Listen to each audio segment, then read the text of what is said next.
नमस्कार दोस्तों, मेरा नाम है अतुल श्रीवास्तव और स्वागत है आपका नेक्सस जीएस में। तो घटनासार सीरीज़ का पार्ट नंबर 13 है ये, और नवंबर 2024 से लेकर अप्रैल 2025 तक का करंट अफेयर्स का टेस्ट पेपर आपका चल रहा है ये।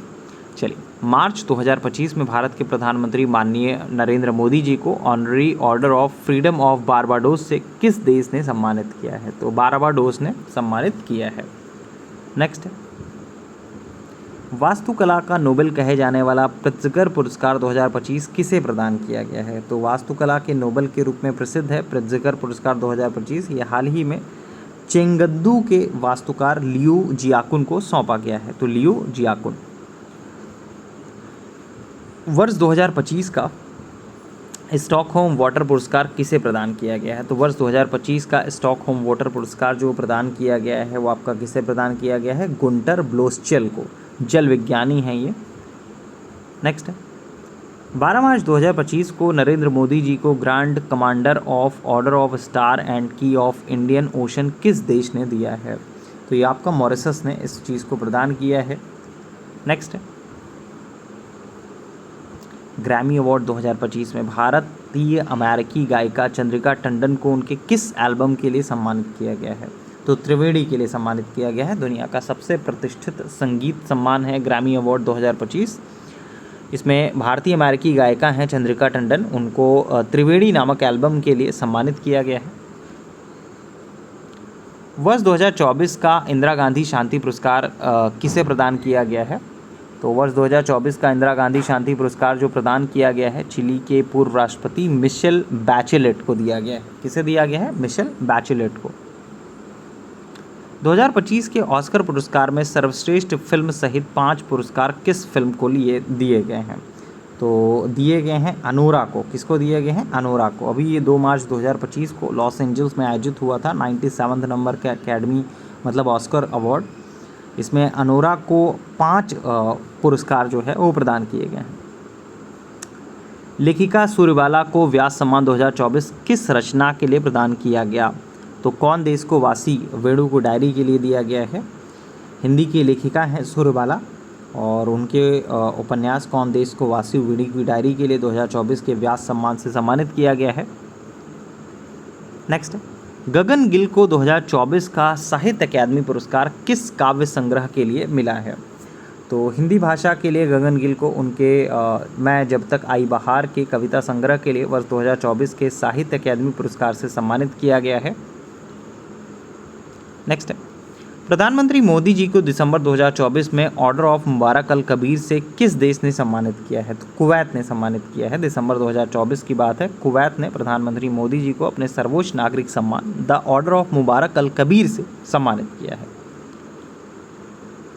साहित्यकार चमन अरोड़ा को डोगरी भाषा के लिए साहित्य अकादमी पुरस्कार 2024 किस कृति पर मिला है?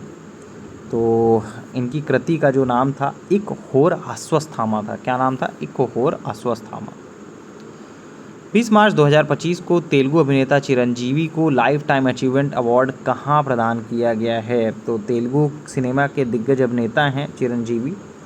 भारतीय सिनेमा में उनके अमूल्य योगदान के लिए लंदन स्थित थिंक टैंक ब्रिज इंडिया द्वारा, तो लंदन में है थिंक टैंक ब्रिज इंडिया द्वारा संसद के हाउस ऑफ कॉमन्स में आयोजित समारोह में यह अवार्ड दिया गया। तो संसद के हाउस ऑफ कॉमन्स में दिया गया है।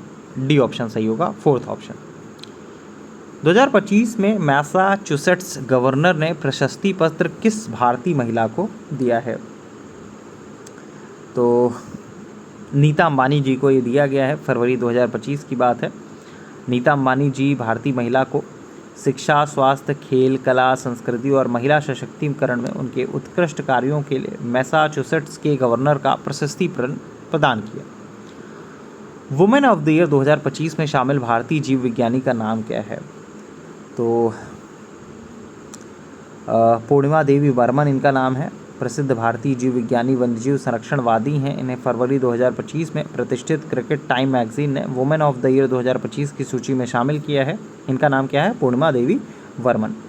ये असम की हैं। नेक्स्ट है, लियू जियाकुन किस शहर के वास्तुकार हैं? अभी इसके बारे में हम लोगों ने बात किया था। चेंगदू के ये वास्तुकार हैं। त्रिवेणी एल्बम की गायिका चंद्रिका टंडन का संबंध किस देश से है? तो अमेरिका की हैं ये। Grand commander of order of star and की इंडियन ओशन किस प्रकार का सम्मान है? तो इसके बारे में भी हम लोगों ने बात किया है अभी। राष्ट्रीय नागरिक सम्मान है ये। व्यास सम्मान किस क्षेत्र में दिया जाता है? तो व्यास सम्मान जो दिया जाता है वो साहित्य के क्षेत्र में दिया जाता है। ऑर्डर ऑफ मुबारक अल कबीर किस देश का सर्वोच्च नागरिक सम्मान है? तो ये कुवैत का सर्वोच्च नागरिक सम्मान है। देखिए यहाँ पे क्वेश्चन का पैटर्न चेंज हुआ, क्योंकि क्वेश्चन अगर ये पूछा जाता किसे दिया गया तो हो सकता है मोदी जी, सभी लोगों को नाम याद आ जाए। हो सकता है इस तरह से क्वेश्चन पूछ लिया जाए कि ऑर्डर ऑफ मुबारक अल कबीर किस देश का सर्वोच्च नागरिक सम्मान है? तो कुवैत का है। नेक्स्ट है, और ये चर्चा में था, इस वजह से इस तरह से पैटर्न इसका चेंज हो सकता है। नेक्स्ट है, स्टॉकहोम वाटर पुरस्कार किस क्षेत्र से संबंधित है? तो ये जल प्रबंधन से संबंधित है। तो ये रहे 20 क्वेश्चन, और घटनासार सीरीज़ के पार्ट नंबर 13 के लिए इतना ही। देखिए जो हमारी पेड क्लासेस चलती हैं उसमें इसका डेली पीडीएफ भी प्रोवाइड कर दिया जाता है। टेस्ट के बाद इसका पीडीएफ प्रोवाइड कर दिया जाता है पेड क्लासेस में, और उसके बाद डिस्क्रिप्शन भी दिया जाता है। हर एक आंसर की डिटेलिंग दी जाती है कि किसमें किस तरह से क्या चीज़ें हैं। या आप पीडीएफ प्रिंट आउट कर सकते हैं, ठीक है। और अगर आपको समीक्षा अधिकारी प्रीलिम्स के लिए क्लासेस करनी है, लास्ट 40 डेज़ के लिए टू द पॉइंट क्लासेस चल रही हैं, आप उसको ज्वाइन कर सकते हैं, ठीक है। तो उसमें आपका कई सारे पीडीएफ, जो आपका जितने भी टेस्ट हो चुके हैं उन सारे पीडीएफ्स मिल जाएंगे, और इसके अलावा भी बहुत सारी ऐसी चीज़ें मिल जाएंगी जो टू द पॉइंट होंगी। लिमिटेड टाइम में आपको कैसे कैसे ज़्यादा से ज़्यादा पढ़ना है, और पढ़ने के साथ उतना चीज़ें आप याद कर सको, उतना डिटेलिंग आपको दी जाएगी। चलिए फिलहाल के इतना ही। Thank you so much.